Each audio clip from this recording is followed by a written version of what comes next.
How to register to Maribank? Isa itong bank account kung saan pwede kang mag-open gamit lang ang phone mo, ma-approve din ito gamit lang ang phone mo, at pwede pang mag-earn by using referral code.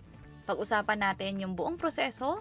By the way, first time mo sa channel na to and gusto mo pa ng mga online tutorial videos katulad nito, please click the subscribe button. Ang Maribank ay isang digital bank kung saan pwede mo magamit yung iba't ibang features ng mga bangko. Pagpapadala ng pera, meron kang ATM or debit card. Also, pwede rin ito maging credit card depende kung magiging eligible ka.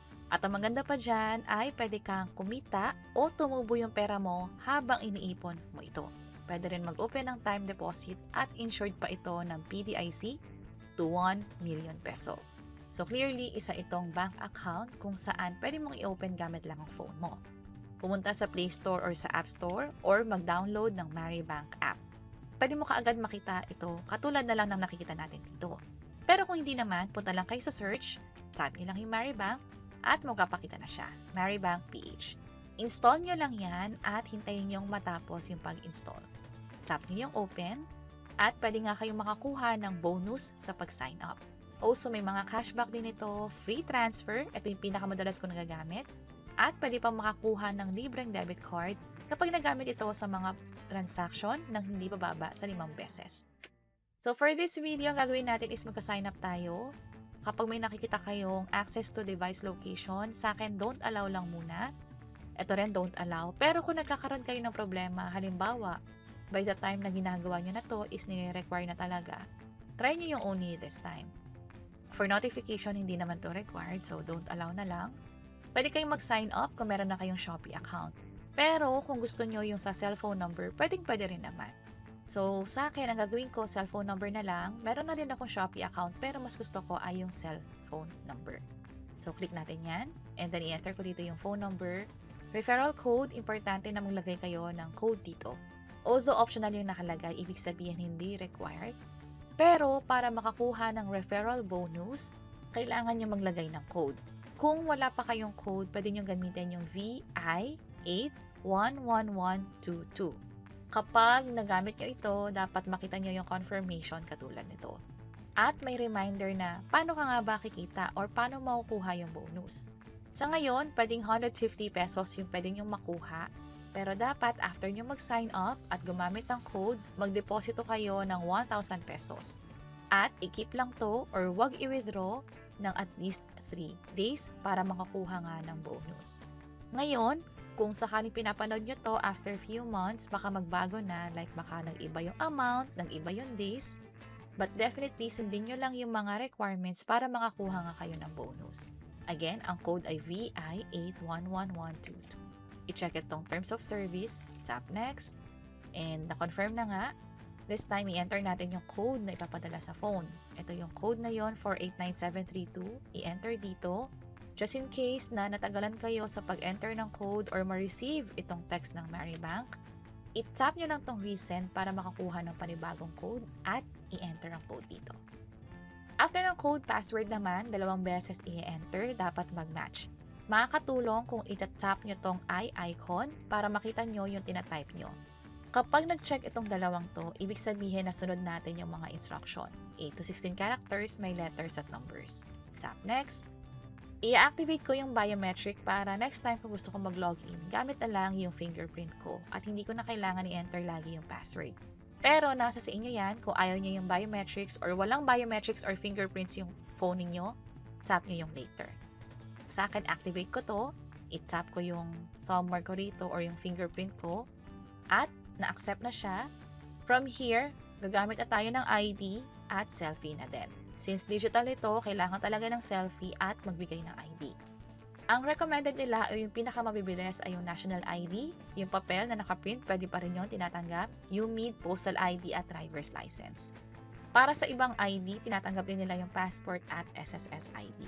So scroll down nyo lang or check nyo lang yung updated list ng ID para malaman nyo kung pwede ba siyang magamit. By the way, at least 18 years old, so hindi ito pwede for minors. Sa akin, gamitin ko national ID, tap next.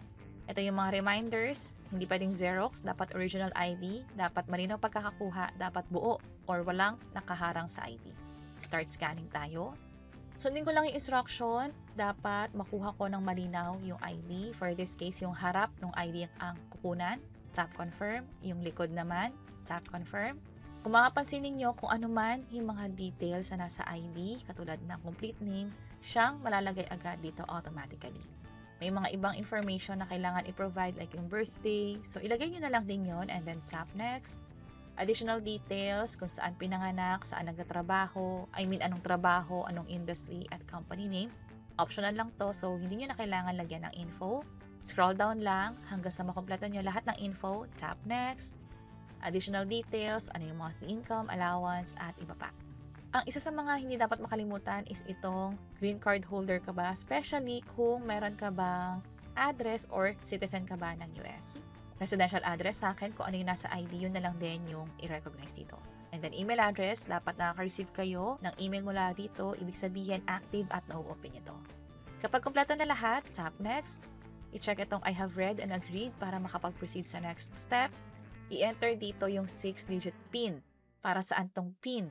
Kapag magka-transfer kayo or gagamitin nyo ito for financial transaction, laging manghihingi ng approval.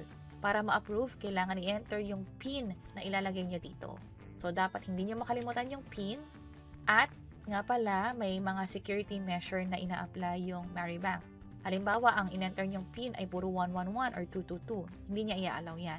Also, kung pinattern nyo siya sa birthday ninyo, possible magkaroon ng error katulad nito. So, sa akin, iba talaga yung ginamit kong PIN. Hindi siya related sa birthday ko. Hindi rin siya yung paulit-ulit or sunod-sunod. From here, na-enter ko na siya twice at meron na tayong successfully submitted application na notification. Ibig sabihin, natapos na tayo sa pag-register. Hihintayin na lang natin yung approval ng Maribank. Dapat makareceive kayo ng email na katulad nito within 2 banking days. Kadalasan, lalo kung ang ginamit nyo ay yung recommended ID, within the day makaka-receive na kayo agad ng email. At mula doon, pwede na kayo makapag-login gamit yung password niyo or yung biometrics. At pwede na kayong makapag-refer na din ng ibang tao, halimbawa gusto nilang gumamit or mag-sign up din ng Maribank. Refer and earn, andito yung code ninyo, pwede nyong ibigay sa kanila. Pero for the meantime, kung wala pa kayong code, pwede nyo itong gamitin, VI811122, at pwede kayong kumita, pwede rin akong kumita by signing up or by using this code. At bukod pa sa paggamit ng code, kumita tayo habang nag-open ng bank account. Kapag ginamit natin to, pwede tayong makakuha ng cashback. Pag nagbayad din ng mga bills, pwede makakuha ng mga discount or cashback din. So, meron kaming ginawang mga hiwalay na tutorial video kung paano magbayad ng bills, paano mag-transfer, paano gamitin yung Maribank.